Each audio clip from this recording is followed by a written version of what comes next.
I'm here with Joe Rotella, and Joe, you love things that are shiny, don't you? I do, I do. So you have brought a lot of shiny. We are making this incredible oversized, or maybe even life-size, giant foiled flower. We are. You know, my first one was 2 feet in diameter, so we've gotten smaller. So I love working with foiled paper, and on flat surfaces it's great, and it is flexible, but it won't keep its shape. And so in order to make a 3D flower, I needed a way to get the foiled paper to keep a shape. Okay. And so how about stiffened felt? That was the trick. So we're going to start by cutting out a felt petal using the electronic cutting machine. So you've just designed a file here, right? That's the size that you want. Absolutely. Yep. Okay. So while that cuts, I'm going to show you the next step, which is to take a piece of felt and stiffen it. Now, I'm going to wear some gloves just because I don't have the ability to, quickly go wash my hands here. Okay. And some people like to wear gloves when they craft just because they don't necessarily like to get messy, but it's totally up to you. If I could get each finger in the right hole, that would make it a lot easier. Exactly. So this is a fabric stiffener, and I like to use it in a big plastic bag. You just squirt a bunch in there and put in a bunch of your felt. It's like shake and bake. It is. Although this is more like squish and squeeze. Squish and squeeze. I like that a lot. I think that's our technical to get terms. it there. Yeah. And now while you're doing that, I'll just say the electronic cutter is just determining how thick that material is. And so it looks like it's actually already done. And let's see our leaf. There we go. So here you go. So this is identical to the other leaves that you have. It's a different color. Does it matter? It doesn't matter because we're going to cover it with foiled paper. Oh, okay. That's and easy. if you would like it, the next step is to cut some of the foiled paper. And what I've done is go around the shape of that petal about a ½ inch. So we I was going to say, this is about a ½ inch bigger, so I know there's another file on there, so I'll go ahead and cut some foil, and I'm going to let, just pull off this tape and put some foil on instead. So see how our leaf is really soaked? Yeah. You need to put it on an armature in order to get its shape. So armature sounds really fancy. Can you explain what that is? The shape of the end thingy you want. Does that count? Okay, that does. So I just used aluminum foil and I made a ring, and you have to cover it with plastic wrap because it'll stick to the foil. And so just drape this over, and it'll take a good 24 hours to dry. But when we're done, we'll have a leaf that's exactly stiffened to be that shape. And this could be any shape. Like if you wanted one side of the flower to be slightly higher, you would just make your aluminum foil underneath higher or anything like that. So I did a high one on this side and a low one on that side. I see. Perfect. When you're done, look at this. I mean, it's... Wow. So this, I mean, because I'm feeling this original felt, and I can see that this is totally bendable, but this is really... Yep. That is amazing. So now we have a good shape to apply our foiled paper onto. And the question is, like, I don't want it to just be flat. We could, but that's not very interesting to me. But I think, again, like one of the things that I think is so cool about you as a crafter is I feel like you always go above and beyond. Instead of just doing like what's expected, you always go that one step further that really makes it special.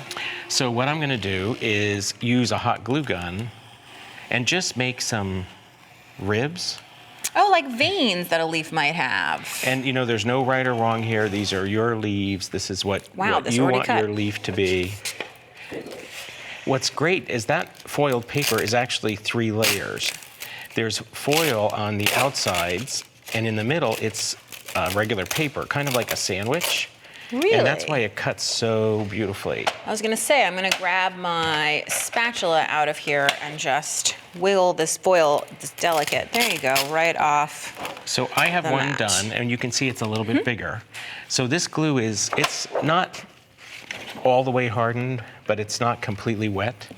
And if we stick the foil on there, what I found is you can flatten the felt. It'll go back to its shape. It will, so you don't have to worry that you're flattening it that way. You can see it's trying already. Oh yeah, and it's pulling the foil with it. And we have that extra. And if you just try to fold this over, that gets a little tricky. So we're gonna just cut. You're stealing this from sewing because this is exactly I what learned you it from do, you. right? Is when you're going around curves in sewing, you basically cut these little darts so that you can fold things in and your seams will lie nice and flat. That's a great idea. And now it'll just pull all that up in. See how that goes? Yes, because otherwise I can see it would be wrinkly sort of as it went around. So now we have the beginning of our foiled. Now, do you need to do the Petal. underside of this at all, or did you just leave the felt I exposed? didn't because I imagined this hanging on a wall, but you could cut one and instead of oversizing it, make it the exact same shape and just put it on top. So we can then use the hot glue, and you know, it sticks to this really well. So just do a big line like that. This is such a great project too for like, I all the time have like little pieces of leftover felt that are a million different colors and I'm always wondering what am I gonna do with all these random pieces? And this is perfect because you're hiding it and using it as the structure or the armature, you know what I mean? You never even notice. Now, here, to get those ribs to show up, you can use the back of your nail, you can use an eraser on a pencil, but if we press into it, you're basically embossing. And you'll end up with something like that. So we're gonna go one extra step. We've got a texture here and it's nice, and I like it. We could paint over it, but I want it to really show the veins in that leaf. So I'm gonna hit it with this pad. It's an ink pad? Well, it's a special ink that will remove the coloring and expose the silver underneath. Wow, so almost like bleach or something like that.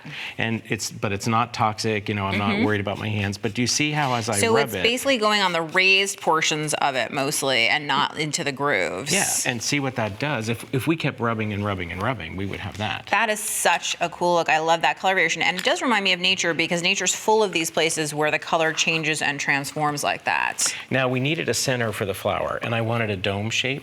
And the best thing I could find was a giant wiggly eye. That's awesome. I love the wiggly eye. So here, foiled paper. Did you know that you just ruined that piece of foiled paper? I didn't, though, because, now if I can undo it, look at the cool texture that gives us. Oh, that is cool. And we could wrap it around.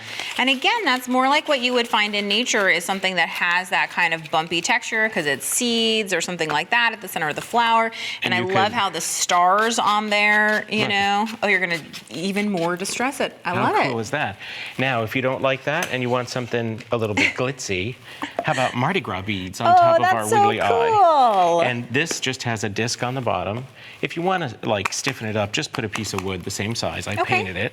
And we have one rocking and rolling here. And I can see all that beautiful distressing that you did. It's really neat how the star pattern stays, but the color goes. So all we're going to do is, and no one's going to see the glue.